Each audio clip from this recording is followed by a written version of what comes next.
નમસ્કાર દર્શક મિત્રો, હું છું જયદીશ શુક્લા. આપ નિહાળી રહ્યા છો ક્રાઇમ પેટ્રોલિંગ ન્યૂઝ. અને યુટ્યુબ ઉપર લાઇક કરો, શેર કરો અને સબસ્ક્રાઇબ કરો, જેથી કરી અવનવી માહિતી આપણી પાસે પહોંચી શકે. આજે અમદાવાદ શહેરની અંદર નારણપુર વિસ્તારની અંદર અમદાવાદ મ્યુનિસિપલ કોર્પોરેશનની સ્થાનિક સ્વરાજ્યની ચૂંટણીનો માહોલ એવો સર્જાયો છે કે નારણપુરા વિસ્તાર પણ બાકાત નથી. ત્યારે સામે પક્ષે છે ભાજપના ઉમેદવારો પણ છે અને આ બાજુ કોંગ્રેસના ઉમેદવારો પણ છે. ત્યારે અમારી સાથે શ્રદ્ધાબેન જોડાઈ ગયા છે, જે કોંગ્રેસના ઉમેદવાર છે. હેલો, મારું નામ શ્રદ્ધા સેજા છે. હું નારણપુરા વિસ્તાર વોર્ડ નંબર 9માંથી ઉમેદવાર છું કોંગ્રેસ પાર્ટીની. આજે તમે જેવો સવાલ કરો છો કે મોંઘવારી તો સતત વધતી ગઈ છે. આજે ઘણી ગૃહિણીઓ ઘર ચલાવવામાં ઘણા બધા પ્રોબ્લેમ થાય છે.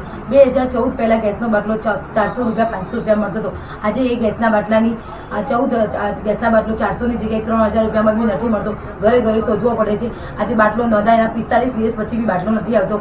અને ભ્રષ્ટાચારની વાત કરો તો ભ્રષ્ટાચારનું તો પૂછો જ નહીં. ઠેર જગ્યા ઉપર એટલા બધા પ્રોબ્લેમ ઊભા થયા છે. આજે રસ્તામાં એ ખબર નથી પડતી કે ખાડામાં રોડ છે કે રોડમાં ખાડા છે. અહીંના નારણપુર વિસ્તારમાં તમે આજે અમે પ્રચાર કરવા ફર્યા ત્યારે પબ્લિકનો બહુ જ એવો હતું કે ભાઈ અહીંયા અમારે પાણીના પ્રોબ્લેમ છે, અહીંયા પાણીમાં સ્મેલ આવે છે, ગંદકી છે, પાણીમાં કોઈ ચોખ્ખું પાણી નથી આવતું.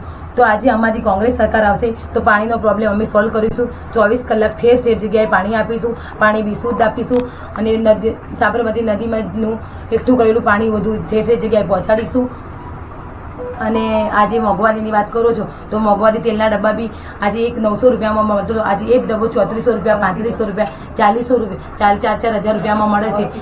અને આજે હોસ્પિટલની વાત તમે જેવી કરી કે હોસ્પિટલમાં આજે ગર્ભવતી મહિલાઓના પ્રોબ્લેમ છે, તો આજે હોસ્પિટલમાં અમે તિરંગા અર્બન સેન્ટર હેલ્થમાં જેમ કે x ray, blood test, urine test એવું બધું સંપૂર્ણ રીતે વર્લ્ડમાં સારામાં સારી ટ્રીટમેન્ટ કરીશું. અને જે બધી ફ્રી સુવિધા આપીશું, જેનો અમે ચાર્જ નહીં લઈએ. ડાયાબિટીસ કે જેવું છે તેને જે મટે એની સારામાં સારી દવા શોધી આપીશું કે દવાથી એને સારું બહુ જલ્દી થઈ જાય. આપણા નારણપુરાની અંદરની વોર્ડમાં 9 નંબરમાં કોંગ્રેસના ઉમેદવાર તરીકે તમે જોડાયા છો, તો નારણપુરામાં ચૂંટાયા બાદ તમે શું કાર્ય કરશો અને કેવી રીતે કરશો?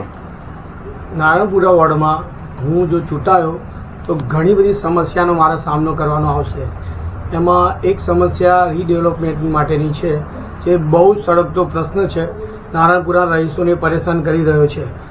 જેમાં નારણપુરા રહીશોને જે મળવું જોઈએ એ બિલ્ડર આપી નથી રહ્યા, સરકાર ધ્યાન નથી આપી રહી, હાઉસિંગ બોર્ડના અધિકારીઓ પણ ધ્યાન નથી આપી રહ્યા. એટલે એ પ્રશ્નનો હલ કરવાનો હું પૂરતો પ્રયત્ન કરીશ. એમાં એ બિલ્ડરને પણ હું સમજવાનો પ્રયત્ન કરીશ. એ બાબતે હું જનતા પક્ષે પણ બેસીશ, જનતા સાથે સમજીશ, વાત કરીશ એ લોકોને શું જોઈએ છે.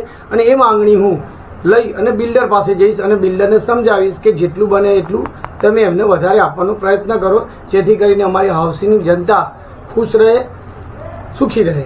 અને રોડ રસ્તા થોડા ઠીક છે. દરરોજ ટ્રાફિક થાય છે, ટ્રાફિક જામની સમસ્યા છે. એનું કારણ BRTS છે. BRTSની લીધે રોડ રસ્તા જે સાઈડમાં હોવા જોઈએ બહુ નાના છે. સાંજે 6 વાગ્યા પછી ટ્રાફિકની એટલી બધી અતિશય સમસ્યા થાય છે કે 1 કિલોમીટર કાપતા અડધો કલાક થાય છે. એટલે એ સમસ્યા ઘણી મોટી છે. એનું પણ નિરાકરણ લાવવાનો હું પ્રયત્ન કરીશ. પાણી વિશે 2 શબ્દ કહેશો? નારણપુરા વોર્ડમાં મ્યુનિસિપાલિટીનું જે પાણી આવે છે એ પાણીના કારણે જે તમને પાણીનો કોઈ ઇસ્યુ નથી. પાણી ટાઈમસર આવે છે, પણ પાણીમાં એક પ્રોબ્લેમ છે કે સાર બહુ આવે છે. તમે પાણીની અંદર જુઓ તો સાર જામી જાય. બોટલમાં તમે ઠંડા પાણી મૂકો તો થોડા ટાઈમ પછી નીચે જુઓ તો બોટલમાં સાર જામેલો છે. અને એ સારવાળું પાણી તમને નુકસાન કરે શરીરને. એટલે સરકારને મારે એટલું જ કહેવું છે કે એની માટે હું પ્રયત્ન કરીશ ને પણ સરકારને કહીશ કે તમે આના માટે કંઈક કરો. પહેલાં તો નમસ્તે મિત્રો, હું નારણપુરા વોર્ડમાંથી 9 નંબરમાંથી કોંગ્રેસ સભા લડી રહી છું.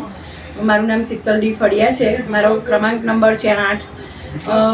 તમે જેમ કીધું એ પ્રમાણે તમે જેમ મને કહી રહ્યા છો કે એજ્યુકેશનને લઈને એવી વાતો છે કે જેમ આંગણવાડીમાં બાળકોને ખાવા માટે પાણી જેવી દાળ આપવામાં આવે છે, શાકભાજી છે કે બાળકોને પૂરી સુવિધા પૂરતી પાડવામાં આવતી નથી.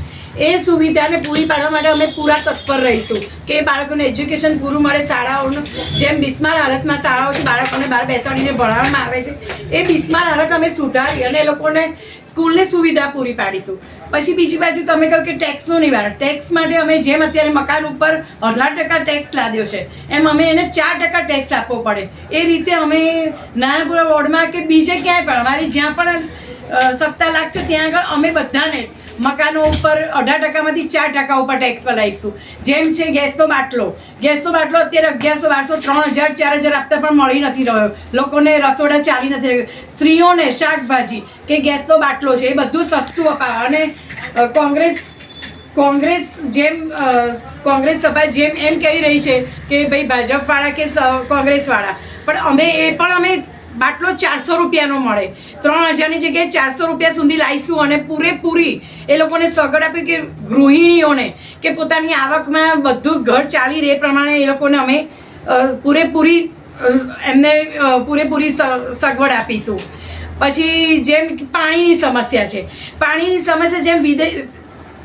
જેમ વિદેશોમાં છે કે 24 કલાક તે લોકો પાણી ડાયરેક્ટ નળમાંથી પી શકે છે, તેમ હું નારણપુરા વોર્ડમાં ગંદા પાણીનો નિકાલ કરી અને 24 કલાક ડાયરેક્ટ નળમાંથી પાણી પી શકે એવી પૂરેપૂરી સુવિધા પાડીશ. એના માટે હું તત્પર રહીશ. કોંગ્રેસમાંથી જો અમારી પેનલ જીતી તો અમે પૂરેપૂરી એ લોકોને સહાય કરીશું.